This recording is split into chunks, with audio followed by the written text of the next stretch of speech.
ಅವರ ಕೋರಿಕೆ ನೀ ಕರುಣಿಸಿದೆ. ರುದ್ರ ಹೇ ರುದ್ರ ಖಡೆ ಖಡೆ ಹಲಗರ್ತಿ ವೀರಭದ್ರ,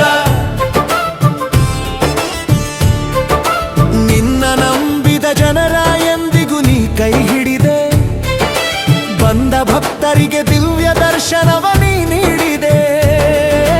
ಹೇ ರುದ್ರ ಖಡೆ ಖಡೆ ಹಲಗರ್ತಿ ವೀರಭದ್ರ,